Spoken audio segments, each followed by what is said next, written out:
Good evening. It's Sunday. Welcome to another edition of Cultivating the Culture. And this week, what we're going to be doing is doing a commentary on Martin Luther King's controversial speech, "The Other America." In the March of 1968, Martin Luther King came to Grosse Pointe, a nearly all-white Detroit suburb, and gave a speech at Grosse Pointe South High School called "The Other America." He also had given this speech at Stanford, but we're going to give you the introduction. Usually we cover our brother Malcolm, but this one we're covering our brother Martin. So here we go. I need not pause to say how very delighted I am to be here tonight. I still believe that freedom is the bonus you receive for telling the truth. And so I want to use as a title for my lecture tonight, "The Other America." And I use this title because there are literally two Americas. One America is beautiful for situation. In this America, millions of people have the milk of prosperity and the honey of equality flowing before them. In this America, children grow up in the sunlight of opportunity. But that is another America. And this other America has a daily ugliness about it that transforms the buoyancy of hope into the fatigue of despair. In this other America, thousands and thousands of people, men in particular, walk the streets in search for jobs that do not exist.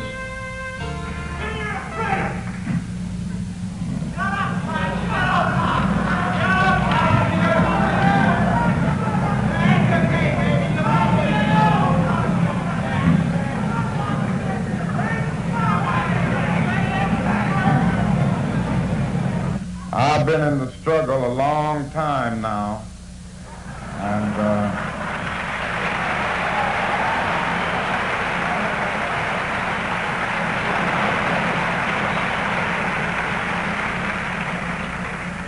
I've conditioned myself to some things that are much more painful than discourteous people not allowing you to speak. So if they feel that they can discourage me, they'll be up here all night because I've gone through.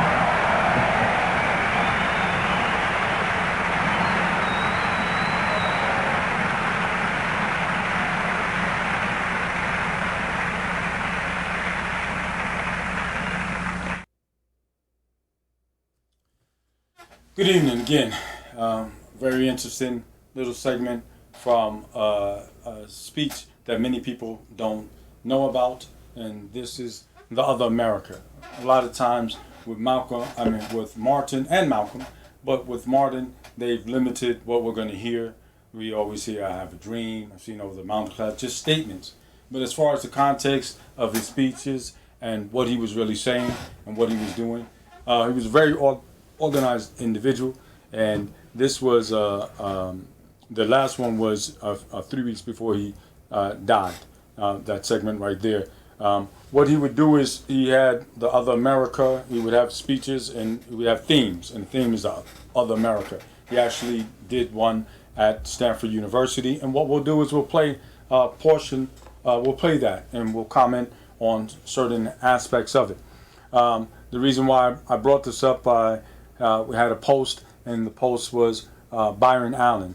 And Byron Allen was talking about success. He was talking about Sister Coretta Scott King, and she had mentioned to him that what had got her husband killed was not the "I have a dream" speech. She said what got my Martin killed or murdered was the other America. So it caused us to find out, to get into what is the other America, what was the issue about it. And like I said, 3 weeks later from that one that you saw, he was killed. The points that he made, he started going into a transition just from the civil rights and going through the various different steps. Byron Allen had said, that Coretta said, that for black people, that we have 4 major items that we needed to address, or for us in our history. One was the end of slavery. Then the next was the end of Jim Crow. Then the next was the civil rights. And then the final was economic inclusion. And so as Martin was able to achieve greatly, or with some of the issues as far as the legislation with the civil rights and different bills, then they started dealing with economic inclusion.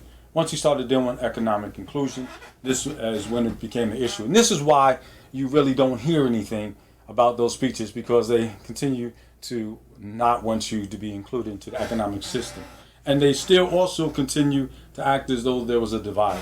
The divide was ended. We saw that Malcolm and Martin were getting together, but Malcolm was killed, and then after Martin was killed. You're talking about a 3-year difference between both of them being assassinated. But this was these two factions getting together because the movement was the movement. And a lot of times I try to tell people, we need to be able to focus on a target. One of the things is if you have a target, and I'm coming from 180 degrees, and you're coming from 180 degrees. But the point is here, and another person is coming from 90 degrees. Another person is coming from 270 degrees. We're all going towards that point. And if that's what we're trying to get, we're trying to hit that, it's important for us. But unfortunately, because I'm coming from 180 degrees, and you're coming from 0 degrees or whatever, that's what that'd be. And we start arguing, and instead of going for the point, we would go after each other.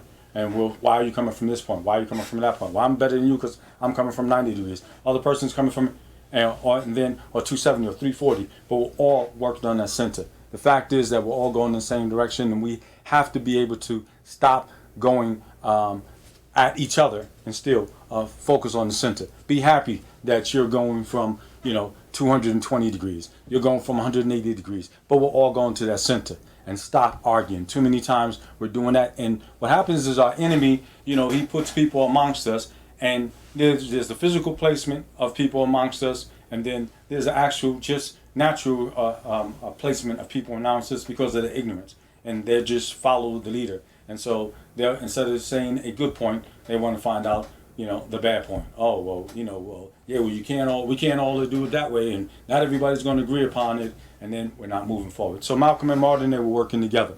And so this speech, we're going to play it, him at Stanford University. We're going to listen, and then we'll make comments on it. So here we go. Millions of people who have food and material necessities for their bodies, culture and education for their minds, freedom and human dignity for their spirits. In this America, I'll step away from the camera for a second. Experience every day the opportunity of having life, liberty, and the pursuit of happiness in all of their dimensions. And in this America, millions of young people grow up in the sunlight of opportunity. But tragically and unfortunately, there is another America. And this other America has a daily ugliness about it that constantly transforms the buoyancy of hope into the fatigue of despair. In this America, millions of work-starved men walk the streets daily in search for jobs that do not exist. In this America, millions of people find themselves living in rat-infested, vermin-filled slums. In this America, people are poor by the millions, and they find themselves perishing on a lonely island of poverty in the midst of a vast ocean of material prosperity. In a sense, the greatest tragedy of this other America is what it does to little children. Little children in this other America Welcome back. are forced to grow up with clouds of inferiority forming every day in their little mental skies. And as we look at this other America, we see it as an arena of blasted hopes and shattered dreams. Many people of various backgrounds live in this other America. Some are Mexican Americans, some are Puerto Ricans, some are Indians, some happen to be from other groups. Millions of them are Appalachian whites. Probably the largest group in this other America in proportion to its size in the population is the American Negro. The American Negro finds himself living in a triple ghetto, a ghetto of race, a ghetto of poverty, a ghetto is to... And it paused. It actually said the American Negro finds himself living in a triple ghetto. A ghetto of race, a ghetto of poverty, and a ghetto of human misery.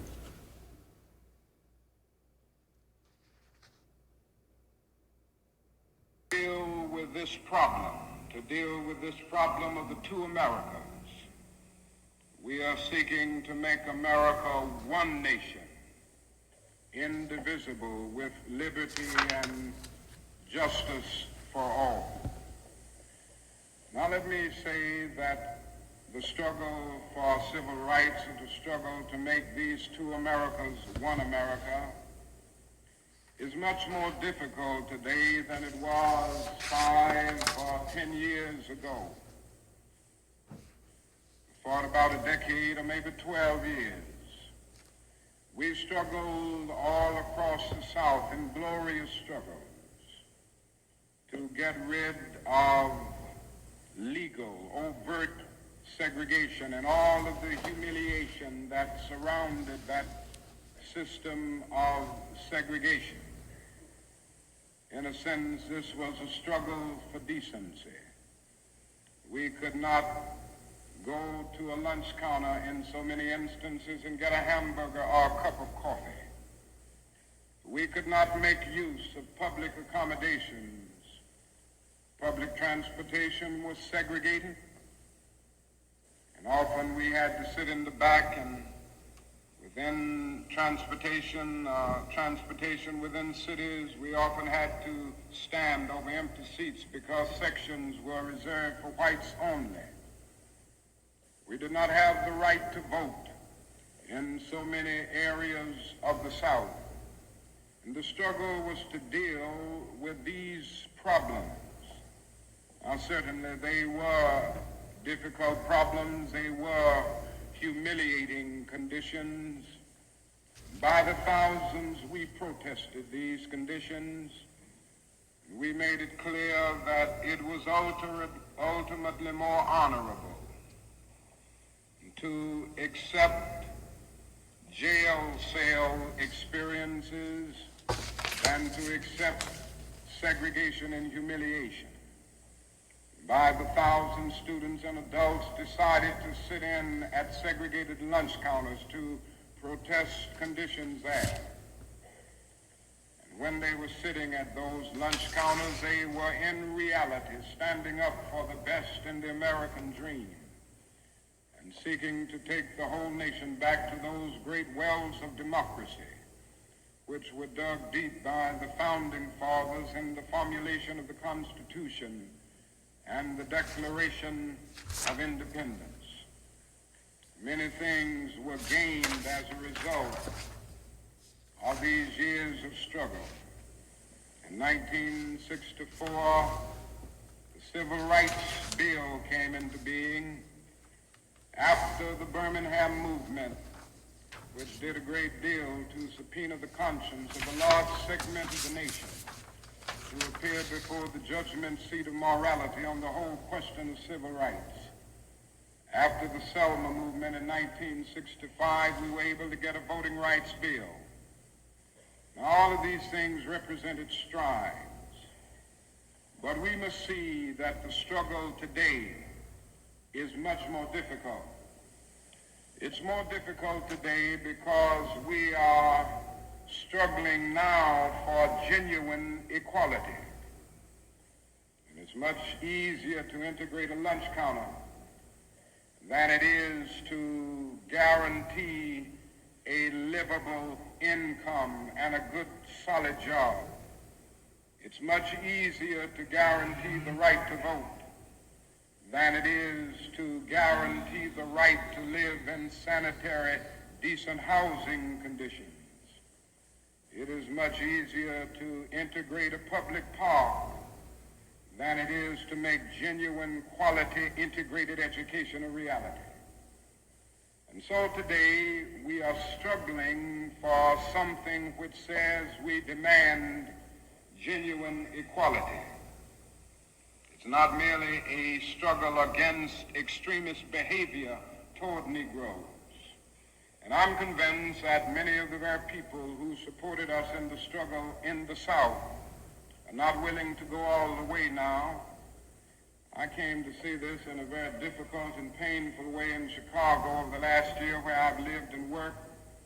Some of the people who came quickly to march with us in Selma and Birmingham were active around Chicago. And I came to see that so many people who supported morally and even financially what we were doing in Birmingham and Selma were really outraged against the extremist behavior of Bull Connor and Jim Clark toward Negroes rather than believing in genuine equality for Negroes. And I think this is what we've got to see now, and this is what makes the struggle much more difficult. And see, this is one of the things that they continue to show about Brother Martin, as though, you know, everything was fine. He was happy with the system, what was going on. I even heard somebody make a statement today that he was trying to get along with, you know, work with the white people and everything. People looking at what was, like you said, the first phase when they were trying to get rid of the segregation. Like you said, a lot of people were willing to help and be involved and finance him. But then when he went up north, you know, a lot of these northerners that were fine with, you know, the changes that they were making down south, didn't want to make the changes where they were. They didn't want to make economic changes. He was in Chicago and working and trying to make changes over there, and he found out it's definitely different. And racism up in Chicago was definitely different from the racism that he was facing and organizing to work against it. And what he was going through was the economics. But we'll continue with this. So as a result of all of this, we see many problems existing today that are growing more difficult. It's something that is often overlooked, but Negroes generally live in worse slums today than 20 or 25 years ago. Okay, he said Negroes are living in worse slums than 20 to 25 years ago. So it's getting worse, which doesn't make any sense if we're having these changes. But he said it's getting worse. So 25, that was 67. So he's talking about in the 40s, we were living better than we are now. I mean, they were now. And it's probably getting worse since then.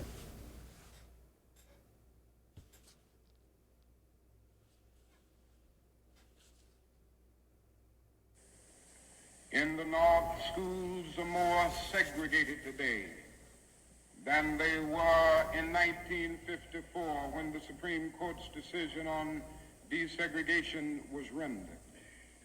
Economically, the Negro is worse off today than he was 15 and 20 years ago. And so the unemployment rate among whites at one time was about the same as the unemployment rate among Negroes. I have to pause on that. And this is something that's probably a very little known fact. He said in the unemployment, he said so the unemployment rate among whites at one time was about the same as the unemployment rate among Negroes. You know, we're just so used to us always being behind. We're always talking about, you know, the slave mentality. You know, we were going to focus on the Black Wall Street prior from 1860 to 1910, and to show that how did we go from being, you know, a people that were, you know, because of slavery they were illiterate, to having 70% read in a 50-year period. A people that was owned to having black Wall Streets all over, having property, having schools, establishing universities, establishing fraternal orders. All of the frats and all of these organizations were established during the time. Madam C.J. Walker, having Marcus Garvey, all of this movement from a people that went from being owned to within 50 years, and we look at today, and we go back 50 years in the 70s, and look at where we are. We made more progress back then. So the slave mentality, I think it's now. But the slave mentality that they really had and what they were able to achieve before they dropped a bomb on them and they started that real oppression, we need to copy these people, and we're going backwards. But he was talking about that our employment rate was almost the same, but now it's getting worse, and it's getting worse than that. The unemployment rate among Negroes is twice that of whites. And the average income of the Negro is today 50% less than whites. And as we look at these problems, we check those numbers for today. Growing and developing every day. And we see the fact that the Negro economically is facing a depression in his everyday life that is more staggering than the depression of the 30s. The unemployment rate of the nation as a whole is about 4%. Statistics would say from the Labor Department that among Negroes it's about 8.4%. But these are the persons who are in the labor market, who still go to employment agencies to seek jobs, and so they can be calculated. The statistics can be gotten because they are still somehow in the labor market. But there are hundreds of thousands of Negroes who have given up. They've lost hope. They've come to feel that life is a long and desolate corridor for them with no exit sign. And so they no longer go to look for a job. There are those who would estimate that these persons who are called the discouraged persons would be 6 or 7% in the Negro community. And that means that unemployment among Negroes may well be 16%. Among Negro youth in some of our large urban areas, it goes to 30 and 40%. And so you can see what I mean when I say that in the Negro community, that is a major, tragic, and staggering depression that we face in our everyday lives. Now, the other thing that we've got to come to see now that many of us didn't see too well during the last 10 years, that is that racism is still alive in American society and much more widespread than we realize. And we must see racism for what it is. It is a myth of the superior and the inferior race. It is the false and tragic notion that one particular group, one particular race is responsible for all of the progress, all of the insights, and the total flow of history. And the theory that another group or another race is totally depraved, innately impure, and innately inferior. And in the final analysis, just have to pause just for that. just to go over it. And he said, and we must see racism for what it is. It is a myth of the superior and the inferior race. It's a myth. He said, it is the false and tragic notion that one particular group, one particular race is responsible for all the progress of all the insights in the total flow of history. And this is where we talk about, when we're saying about supremacy, white supremacy media, and this is even with our history, and this is what they're giving. This is part of racism or superiority. Said in the theory that another group or another race is totally depraved, innately impure, and innately inferior. This is Martin. You never hear this on the I Have a Dream or any of these other things when we have the holidays. And we don't hear this from our own people. We should hear this part so people can be able to give the brother way more credit than they've been giving him as far as standing up and speaking against this type of, racism and injustice. Racism is evil because its ultimate logic is genocide. Hitler was a sick and tragic man who carried racism to its logical conclusion. And he ended up leading a nation to the point of killing about 6 million Jews. And this is the tragedy of racism because its ultimate logic is genocide. If one says that I am not good enough to live next door to him, if one says that I am not good enough to eat at a lunch counter, or to have a good, decent job, or to go to school with him, merely because of my race, he is saying consciously or unconsciously that I do not deserve to exist. It's Brother Martin clearly saying, he said in the final analyst, racism is evil because its ultimate logic is genocide. The ultimate logic is genocide. And we're always talking about, when people are talking about conspiracy theories or this is Dr. Martin Luther King saying that the ultimate logic of racism is genocide.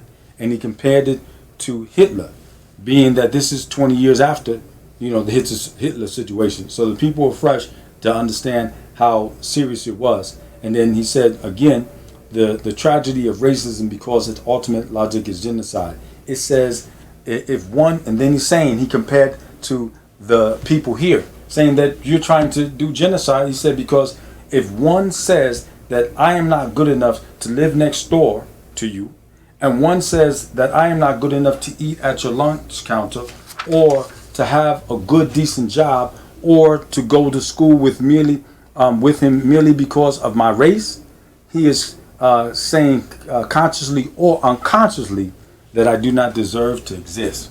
That's genocide. That's Martin. This is what they never play, and this is what we need to be able to push out so that we can to erase that fallacy that they've given about our brother. To use a philosophical analogy here, racism is not based on some empirical generalization. It is based rather on an ontological affirmation. It is not the assertion that certain people are behind culturally or otherwise because of environmental conditions. It is the affirmation that the very being of a people is inferior. And this is the great tragedy of it. I say that however unpleasant it is, we must honestly see and admit that racism is still deeply rooted all over America. It's still deeply rooted in the North, and it's still deeply rooted in the South. Now, this leads 50 years later, still deeply rooted. Discussion that we hear a great deal, and that is the so-called white backlash. I would like to honestly say to you that the white backlash is merely a new name for an old phenomenon. It's not something that just came into being because shouts of black power, or because Negroes engaged in riots in Watts, for instance. The fact is that the state of California voted a fair housing bill out of existence before anybody shouted black power, or before anybody rioted in Watts. So here it is. people always talking about the opposition, right? So, what year was this? This is 1967, 1968. He's talking about the riots in Watts. Was he going against it? He said, I will say later on that he doesn't agree with rioting because, it socially messes you up, and then basically you end up messing up your own community. But he's saying that the society is the cause of it. And white backlash is people that are supporting you, and then all of a sudden you do something wrong, and they're saying, oh, the reason, they shouldn't be tearing up, and they shouldn't be this, and why didn't they stay calm, and this type of situation. So they back off from you, and they start demonizing you and saying you're out of control, you're this or that. And here he is, he's talking about the shouts of Black Power, and that was at the beginning, the Black Power movement. And is he saying, oh, this is terrible, the Black Power movement? Did he say against? No. He's saying, this is, he said the reason why these Negroes, the reason why these black people are doing it, he said, let's talk about what you did. The fact that in the state of California the state of California voted a fair housing building out of existence before anybody shouted Black Power. So they put that out. These policies that they established, and he's speaking against it.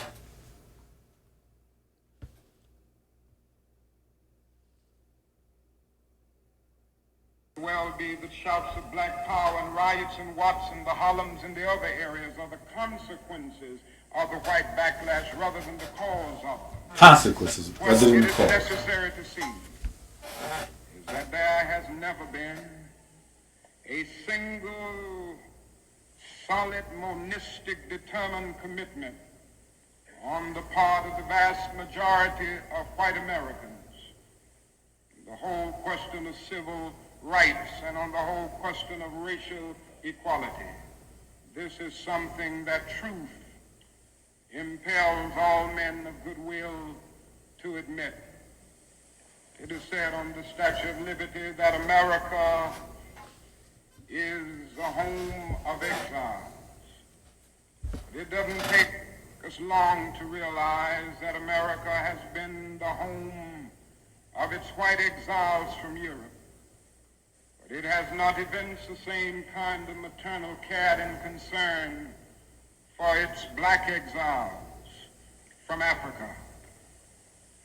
And it is no wonder that in one of his sorrow songs, a Negro could sing out, "Sometimes I feel like a motherless child."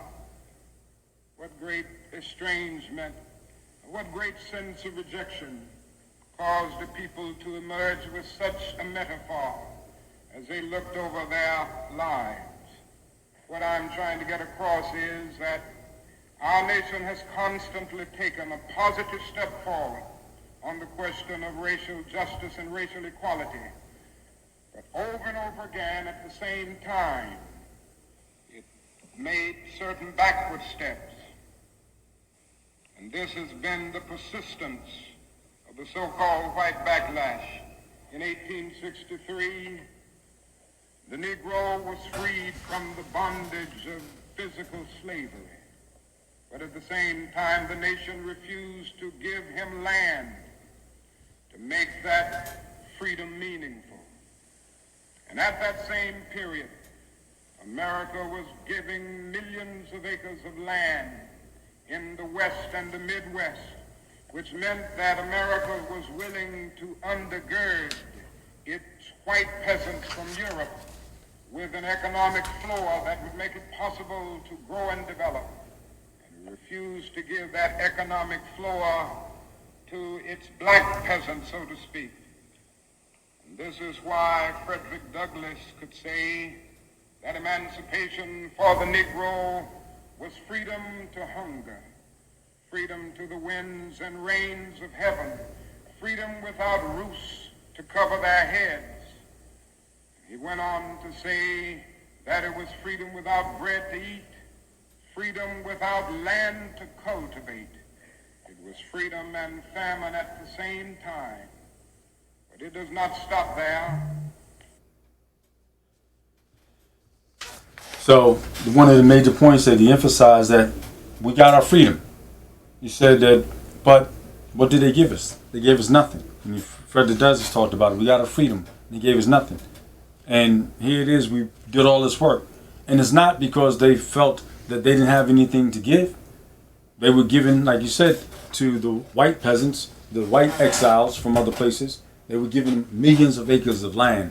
And you go to all of those places in California and all of these other places in the West and stuff, and you see this land that they were given. This land could have been ours.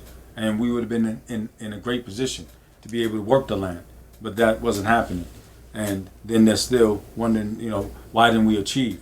But they know that it's necessary in order for somebody to be able to come from nothing, they need to be able to have some type of land to be able to build. But that didn't happen. In 1875, the nation passed the Civil Rights Bill and refused to enforce it. In 1964, the nation passed a weaker Civil Rights Bill. And even to this day, that bill has not been totally enforced in all of its dimensions. Please, pull that up in history. 1875, the nation passed the Civil Rights Bill. You notice what he said, and they refused to enforce it. That's what they did. Then, basically almost 100 years later, he said in 1964, the nation passed even weaker. So the one that they passed 100 years before was greater than the one that they passed, in 1964. And he said, and they still don't enforce it, and they don't. The nation heralded a new day of concern for the poor, for the poverty-stricken, for the disadvantaged, and brought into being a poverty bill. But at the same time, it put such little money Research the poverty bill that it was hardly and still remains hardly a good skirmish against poverty. White politicians in suburbs talk eloquently against open housing, and in the same breath contend that they are not racist. And all of this and all of these things it's calling people out. That America has been backlashing on the whole question of basic constitutional and God-given rights for Negroes and other disadvantaged groups for more than 300 years. So these conditions, the persistence of widespread poverty, of slums, and of tragic conditions in schools and other areas of life, all of these things have brought about a great deal of despair and a great deal of desperation, a great deal of disappointment and even bitterness in the Negro communities. And today all of our cities confront huge problems. All of our cities are potentially powder kegs as a result of the continued existence of these conditions. Many in moments of anger, many in moments of deep bitterness, engage in riots. And let me say, as I've always said, and I will always continue to say, that riots are socially destructive and self-defeating. Yes, though riots may have caused some attention, but if we look at all of those places that even when he was killed, that we burned up and burned down, D.C., Detroit, it took 30 years for them to even do any work to it. Like he said, it's socially destructive and self-defeating. That defeated us, So, but he rationalized, he said, in the moment of anger, many in the moments of deep bitterness engage in riots because of the anger and what they're going through and how to be able to push that. But of course, it affects us. So these decisions have to be controlled when they're made.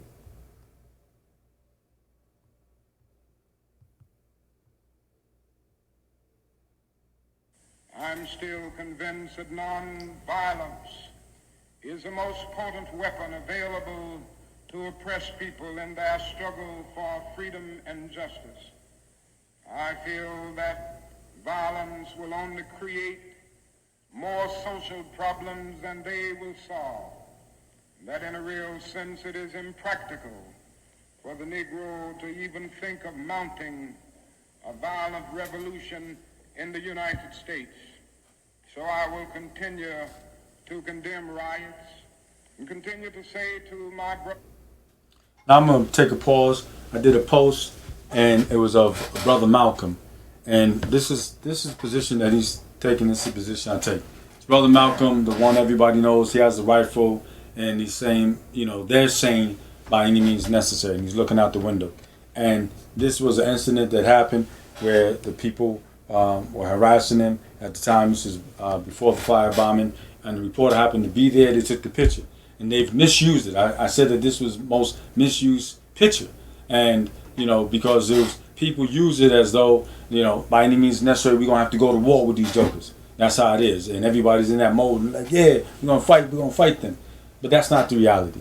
For us to really have a civil war with them, like you said, to be the aggressor in the situation, that's not going to happen. Protecting ourselves, yeah. And if we actually, like any other American citizens, we arm ourselves just like anybody else because we have a right to protect ourselves.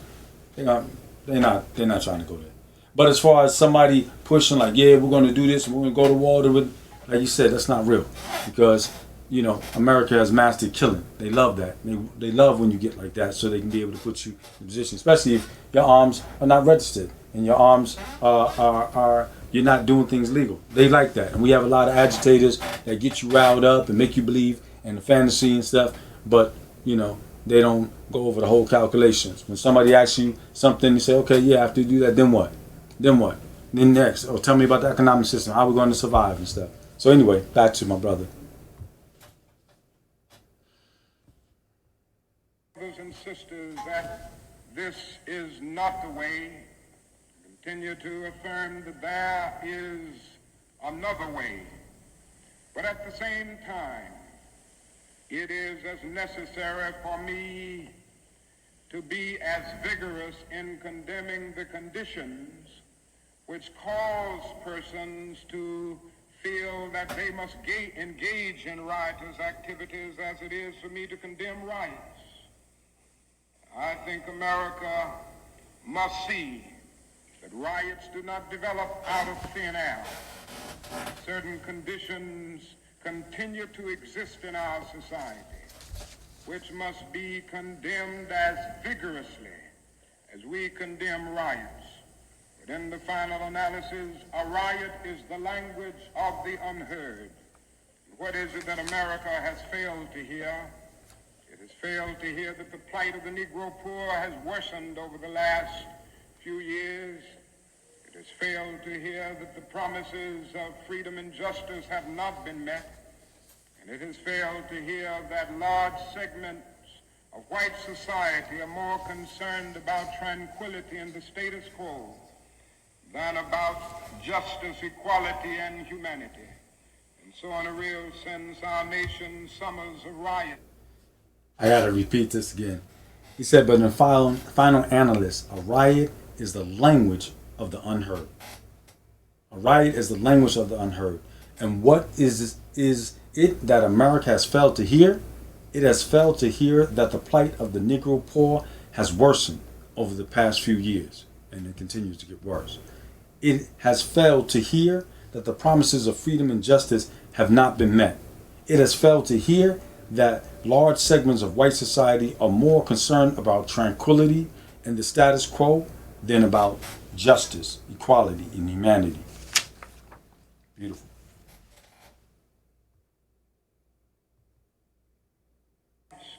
Are caused by our nation's winters of delay. And as long as America postpones justice, we stand in the position of having these recurrences of violence and riots over and over again. Social justice and progress are the absolute guarantors of riot prevention. Now let me go on to say that if we are to deal with all of the problems that I've talked about, if we are to bring America to the point that we have one nation, indivisible, with liberty and justice for all, there are certain things that we must do. The job ahead must be massive and positive. We must develop massive action programs all over the United States of America in order to deal with the problems that I have mentioned. Now, in order to develop these massive action programs, we've got to get rid of one or two false notions that continue to exist in our society. One is the notion that only time can solve the problem of racial injustice. I'm sure you've heard this idea. It is the notion almost that there is something in the very flow of time that will miraculously cure all evils. And I've heard this over and over again. There are those, and they're often sincere people, who say to Negroes and their allies in the white community that we should slow up and just be nice and patient and continue to pray, and in 100 or 200 years the problem will work itself out. Yeah, they like you to because do that. only time can solve the problem. I think that is an answer to that myth, and it is that time is neutral. It can be used either constructively or destructively. And I'm absolutely convinced that the forces of ill will in our nation, the extreme righteous in our nation, have often used time much more effectively than the forces of goodwill. And it You said, I think there's an answer to that myth. This is important. And he said is that time is neutral. It can be used either constructively or destructively. You can constructively, you can do something with your time. It's important. This is what we need to do. Or destructively, you can just waste time playing games. And now we have more things, for you to be able to do to waste time. It's neutral. It's on you. What do you want to do? And he said, so it can be used either constructively or destructively. And I'm absolutely convinced that the forces of ill will in our nation, the extreme rightists in our nation, have often used time much more effectively than the forces of goodwill. This is so true. Just like during this time, what are we doing? We're preparing for the next election. They're waiting to the end or when that time comes. Or they're preparing for what's going on. We're waiting to the end. While they're planning, they're putting things in place. They're constantly planning.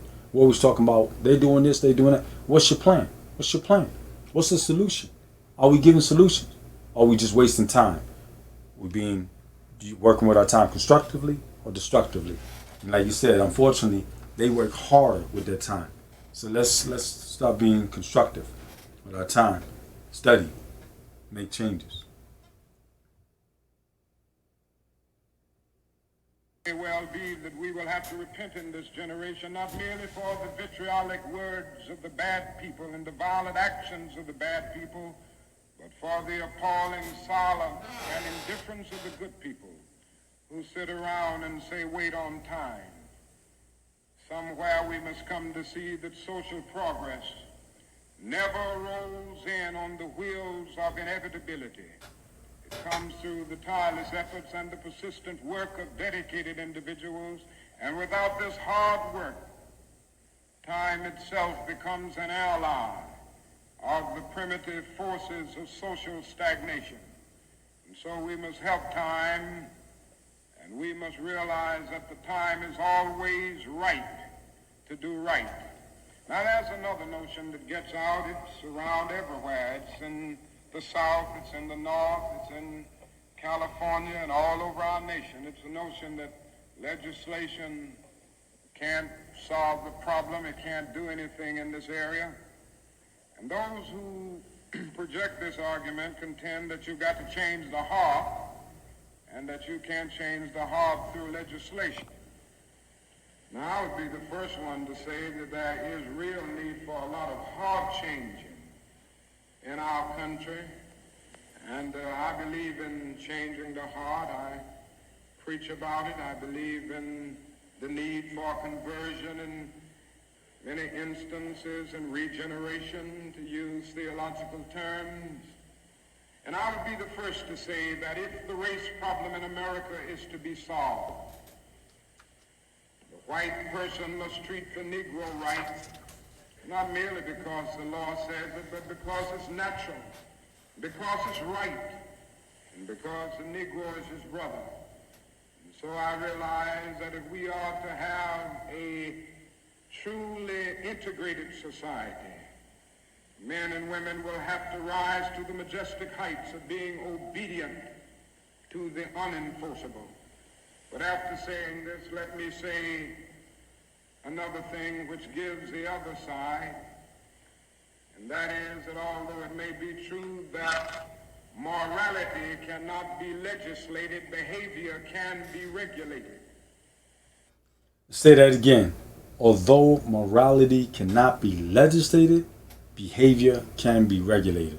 So it's important for us to get the legislation, know the laws, and make sure that they're enforced, and know the responsibility of those that enforce it and what's the rules and regulations. Study the law. Study the law.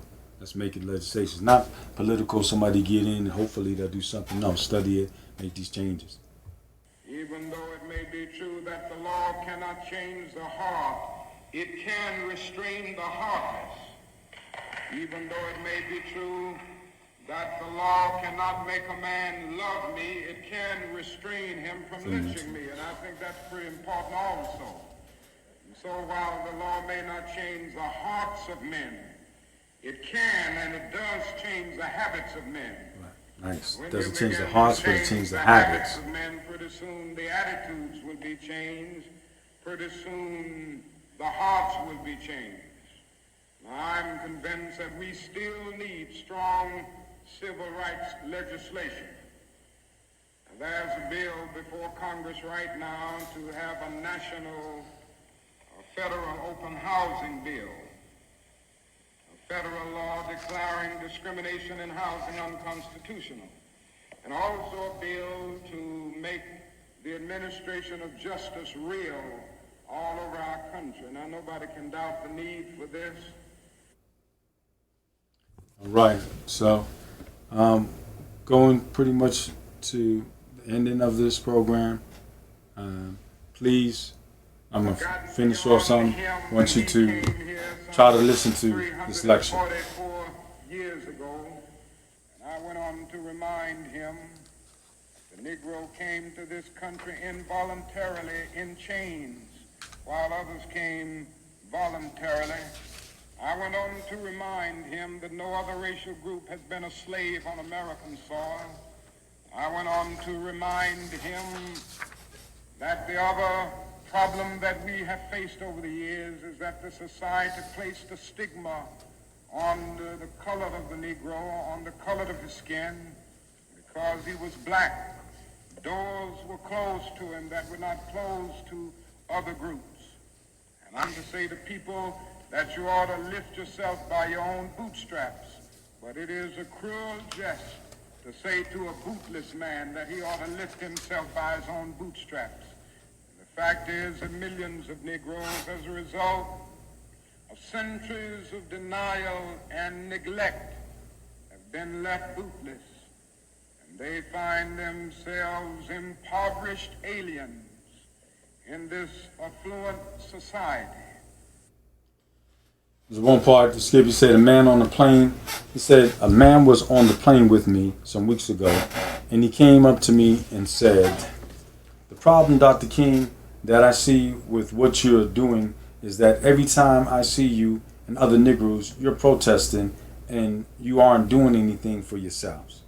And he went on to tell me that he was very poor at one time and he was able to make by doing something for himself. Why don't you teach your people, he said, to uplift themselves by their bootstraps? And that's the conversation when he talks about the bootstraps. So. And that is a great deal that the society can and must do if the Negro is to gain the economic security that he needs. Now, one of the answers, it seems to me, is a guaranteed annual income, a guaranteed minimum income for all people and for all families of our country. It seems to me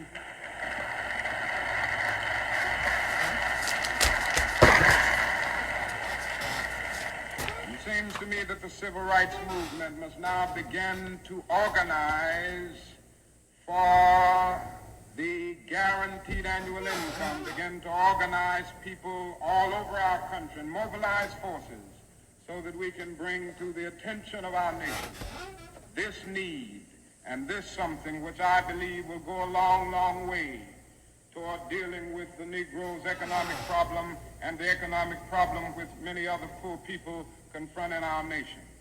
Now, I said I wasn't going to talk about Vietnam, but I can't make a speech without mentioning some of the problems that we face there, because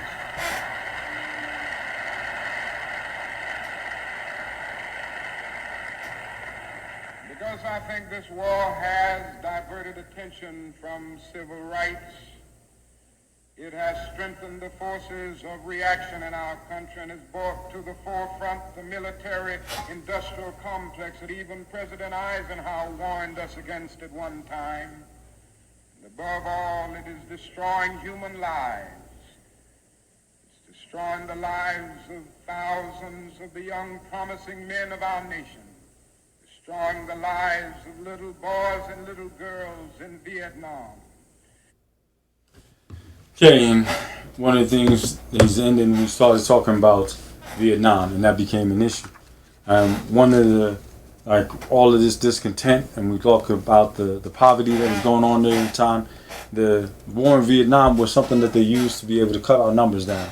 A lot of people were going to war and they were not coming back. A lot of our youth, these people that are protesting about these issues, as he started pointing out, and they didn't come back. And he talked about, he said he brought to the forefront the military-industrial complex. And people, as far as military-industrial complex, actually, we had one with show with Jamil Al-Amin. And Jamil Al-Amin, mentioned the military-industrial complex. And he said that America is based on that, the military-industrial complex, meaning they make money from selling wars. They actually had this movie that came out called Eliminating the Brutes. If you get a chance, you should watch. It's like 4 series. It goes over America, it goes over Europe, and their being military-industrial complex, and it's been going on for a while that they make money from war. And as H. Rap Brown, or at that time, but who was Jamil Al-Amin, he stated that America is a military-industrial complex. And he said, after they run out of making money from the war, when they come back from Vietnam, that they're going to have, he said black people need to be able to get ready because they're going to make war with us. They're going to make war with themselves. And this is what happened. So because they couldn't make money from the straight making ammunition, making the tanks, making the military items, they started making money from other, Cold Wars and drug wars and, wars on crime and all kind of other things, but it's basically wars on blacks. And that's how the money has been made. So this effort that they have from these military-industrial complexes, they changed it. And he goes on and he talks about, he said the national growth product of America will rise to an astounding figure of some 780 billion this year. We have the resources. The question is whether our nation has the will. And I submit that if we can spend 135 billion a year to fight an ill-considered war in Vietnam and 20 billion to put a man on the moon, our nation has spent billions of dollars. He said our nation can spend billions of dollars to put God's children on their own 2 feet right here on earth. So then the last thing he said, let me say another thing more in the realm of spirit, I guess. That is, if we are to go in the days ahead and make true brotherhood a reality, it is necessary for us to realize that even before the destinies of the Negro and the white man are tied together, now there are still a lot of people who don't realize this. The racists still don't realize this. But it is the fact that Negroes and whites are tied together, and we need each other. We need to work together. So please, if you have some time, and you do, because you can put it on when you're driving and listen to it. We wanted to be able to get the people to start listening to, Brother Martin. Start listening to Brother Malcolm. Start listening to Paul Robeson, Marcus Garvey, W. Du Bois, so I would say Du Bois, but Du Bois, and various other brothers to find out what is the solution for this old problem. We're always looking for new solutions. But why would we look for a new solution to an old problem? Racism is an old problem that we've been dealing with. And we have these great, leaders that actually have been constructive with their time. And what they've established us right now is to be what? Destructive with our time. If I'm playing games, I'm watching a basketball game, I'm watching just a dumb show, I'm just spending, not learning anything, I'm not being constructive with my time. And this is what we need. Like you talked about the movement, we have to be able to have people that are willing to be able to work with these movements and be able to make this change. And what we do on cultivating the culture, working on that younger generation, we're hoping to be able to motivate people to move forward, to educate, to research themselves. Many things that he said in this video, you need to research, need to find out about the Civil Rights Act of 1875 and what happened. You need to study that time. Study from 1860 to 1920 or to 19, and what do we do? Study Black Reconstruction, that period up in the laws that were passed, and what did the blacks, what were we able to do? How were we able to build? And if we just repeat what they did right after slavery, we'd be flying. We'd be in a great position. So it's there. And one of the things he talks about is that, they were looking for inclusion. And, do we have inclusion? Well, we have access. We have access, and what are we going to do with that access? Are we going to take that access to the next level? And so hopefully with cultivating the culture, we can do our part. We try to do our part with the show. We try to do our part by encouraging others. We try to do our part by showing you some ways out. We show other individuals and what their efforts are. There's many people out there. There's many leaders, and we strongly push that you work with your local leaders. We're always looking for a messiah type of situation as some national leaders, but on the national level, it affects you, but it really affects you in a small way. It's that local level, and we're also trying to raise up, individual leaders. First you have to be a leader of yourself, leader of your family, because the greatest struggle is fighting the resistance in yourself. And so you have to lead yourself in the right direction, lead your family in the right direction. Once you get used to doing that and you have the role of leadership and you train your children in the role of leadership, then you can start leading others around in your community. And by doing these things that seem like small steps, we're making changes. A lot of times we're looking in the media, looking at what's happening in California, Mississippi, Tennessee, China, and other places, and what's in front of us is nothing. We're just watching TV. But we're, the expert on everything that's happening outside, but we can't even clean our own room. We can't even change our drawers. We can't even do anything. So we need to focus on what's in front of us and take care of that and make that change. And one thing, please, stop being negative. If you can't say something good, just be quiet. And before you just jump and say something so everybody can be impressed, read a lot of posts that you see. Read the subjects, find out, and figure out what can you say good. And only say something bad if the only reason that if you don't say it, somebody's going to go in a bad direction. But investigate. We have to stop fighting. We have to be able to make the change, but we have to change this culture, change the culture of ignorance. I see too many times people making these statements, and I believe, we can make a change. Next week, God willing, inshallah, we'll have Brother Zayd Shakir, but we're going to be doing it through Zoom, and we're going to talk about Muhammad Ali's janazah and Muhammad Ali's the celebration they had. Brother Zayd, alhamdulillah, before Muhammad Ali had passed, he was listening to his talks and took him as a spiritual leader. And so this is one thing about my brother Ali. He's his leader, my father's leader initially, and Malcolm, and these people with Elijah and Malcolm.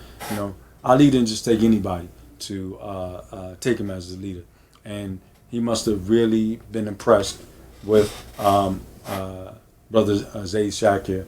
Alhamdulillah, this brother works hard, constantly working, intelligent, scholar. He's a scholar. Anybody that's established a university and teach it, he's a scholar. Unfortunately, with our tribe, we kind of hide away from using those type of words. But he's going to be there. We'll talk with him, go over it, talk about that event, talk about the greatness, the effect that our brother Muhammad Ali had done, and how it just changed Louisville. And unfortunately, Louisville has gone through this other change. So, like I said, peace be with you. Assalamu alaikum. Paz contigo. Salam alaikum. See you next week, God willing.